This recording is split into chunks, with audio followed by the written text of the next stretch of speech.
সংসদের বাইরে বিরোধীদের বিক্ষোভ বিহারে এসআইআর প্রয়োগ নিয়ে বিরোধীদের এই বিক্ষোভ। আপনাদের জানিয়ে রাখি, স্পেশাল ইন্টেন্সিভ রিভিশন প্রয়োগ নিয়েই কিন্তু বিরোধীদের এই বিক্ষোভ এবং বিক্ষোভে ইন্ডিয়া জোটের একাধিক সাংসদকে দেখা গেল আজকে। আপনারা জানেন ইতিমধ্যেই বাদল অধিবেশন ইতিমধ্যেই শুরু হয়েছে সংসদে এবং সে কারণেই আজ সংসদের বাইরে বিরোধীদের বিক্ষোভও চোখে পড়ল। বিহারে স্পেশাল ইন্টেন্সিভ রিভিশন প্রয়োগ নিয়ে বিরোধীদের বিক্ষোভে ইন্ডিয়া জোটের একাধিক সাংসদও ছিলেন। আজ রয়েছেন রাহুল গান্ধী, প্রিয়াঙ্কা গান্ধী, অখিলেশ যাদবরা। বিক্ষোভে ইন্ডিয়া জোটের একাধিক সাংসদ এবং যেভাবে আমরা দেখেছিলাম একেবারে বিরোধীদের পক্ষ থেকে বিষয়টি বলাই হয়েছিল যে সংসদের এই অধিবেশনে তারা এই বিষয়টি উল্লেখ করবেন। মূলত বিহারে স্পেশাল ইন্টেন্সিভ রিভিশন প্রয়োগ নিয়ে কিন্তু সরব হবেন বিরোধীরা। এই বিষয়ে তারা আগেই জানিয়েছিলেন। আমরা বিষয়ে কথা বলবো। আমাদের সঙ্গে সরাসরি এই মুহূর্তে নিউজ রুম থেকে রয়েছেন আমাদের পলিটিক্যাল এডিটর আশিস চট্টোপাধ্যায়। আশিস, তা বিরোধীদের এই অবস্থান কিভাবে দেখা হচ্ছে?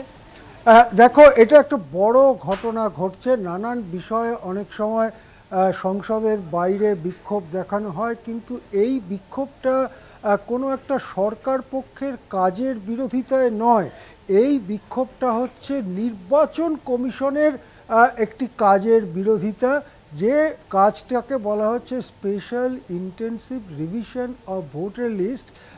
আমরা বাংলায় বলতে পারি যে বিহারের ভোটার লিস্টের নিবিড় সংশোধন হচ্ছে এবং সেই সংশোধনের ফলে ইতিমধ্যেই অনেকে বলছেন, নির্বাচন কমিশনও সেই ধরনের কথা বলছে, যে 40 লক্ষ বা তারও বেশি নাম বাদ যেতে বসেছে এবং এটা নিয়ে সুপ্রিম কোর্টে মামলা হয়েছে, নানা ক্ষেত্রে আপত্তি তোলা হয়েছে, কিন্তু নির্বাচন কমিশন একেবারে দৃঢ়তার সঙ্গে কোনো আপত্তি না শুনে এই নিবিড় সংশোধন চালিয়ে যাচ্ছেন। সুপ্রিম কোর্টে মামলাতে নির্বাচন কমিশন বলেছে, যেটা বেশ গুরুত্বপূর্ণ কথা, সেটা হচ্ছে নাগরিকত্ব নির্ধারণ করার অধিকার, ক্ষমতা নির্বাচন কমিশনের আছে। এতদিন আমরা সাধারণভাবে এটা জানতাম বা ধরে নিয়েছিলাম যে দেশের নাগরিক কে বা নাগরিক নয় কে, সেই ব্যাপারটা বিচার করার ভার বা ঠিক ক্ষমতা রয়েছে দেশের স্বরাষ্ট্র মন্ত্রকের কাছে এবং সেটা নিয়ে অবশ্যই বিচার বিভাগীয় আবেদন বা মামলা হতে পারে, কিন্তু স্বরাষ্ট্র মন্ত্রকই এই কাজটার জন্য ন্যস্ত। তারাই ঠিক করতে পারে যে কারা নাগরিক নয় বা নতুন কাউকে নাগরিকত্ব দেয়া হবে কিনা, এটা স্বরাষ্ট্র মন্ত্রকের কাজ।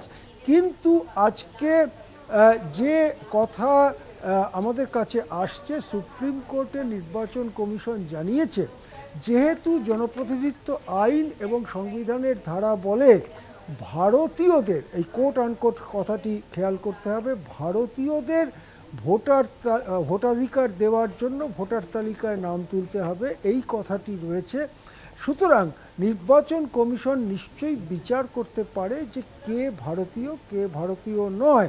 সুতরাং নির্বাচন কমিশন অনেককে ভারতীয় নয় এই সিদ্ধান্ত করে ভোটার তালিকা থেকে বাদ দিয়ে দিতে পারে।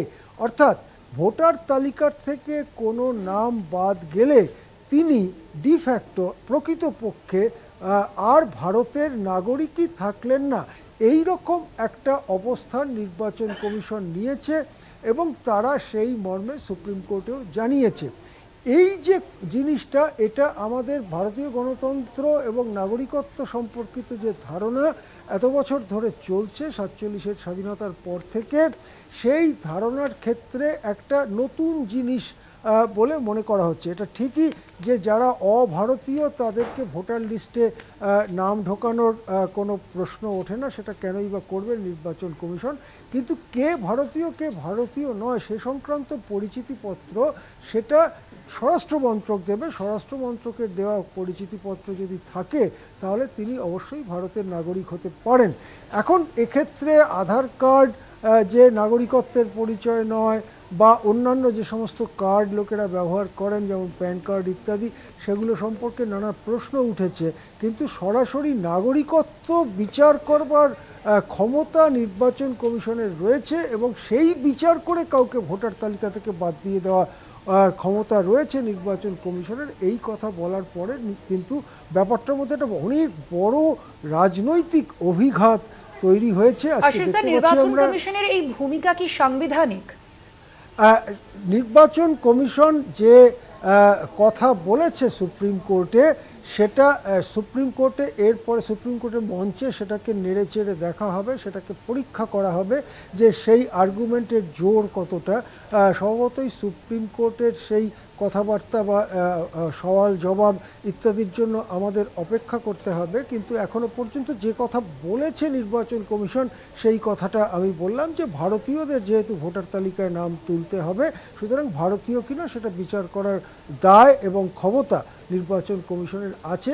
এই সব কাজ করে বিহারে যদি শেষ পর্যন্ত অনেকে বলছেন 1 কোটি নাম নাকি বাদ চলে যাবে, এই ধরনের যে একটা ভয়ানক বিপদ তৈরি হয়েছে বলে বিরোধীরা মনে করছেন, তার বিরুদ্ধে সমবেত বিরোধীদের একটা বিক্ষোভ হচ্ছে, যেখানে রাহুল গান্ধী, প্রিয়াঙ্কা গান্ধী, অখিলেশ যাদব ইত্যাদি নেতারা রয়েছেন। সেই ছবি আমরা দেখতে পাচ্ছি সংসদের বাইরে। কিন্তু এই ছবিটা মনে রাখতে হবে, এই ছবিটা মনের ফ্রেমে বাঁধিয়ে রাখতে হবে, কেননা এর আগে এই ধরনের যত বিক্ষোভ হয়েছে সাধারণত সেই বিক্ষোভগুলো হয় সরকারের কোনো কাজের বিরুদ্ধে, সিদ্ধান্তের বিরুদ্ধে, কিন্তু এটা হচ্ছে পার্লামেন্টের বাইরে দাঁড়িয়ে নির্বাচন কমিশনের বিরুদ্ধে এই বিক্ষোভ হচ্ছে। একেবারে আশিস দা, ধন্যবাদ আপনাকে। আমরা কথা বলছিলাম, আমাদের সঙ্গে সরাসরি নিউজ রুম থেকে ছিলেন আমাদের কলকাতা টিভির পলিটিক্যাল এডিটর আশিস চট্টোপাধ্যায়।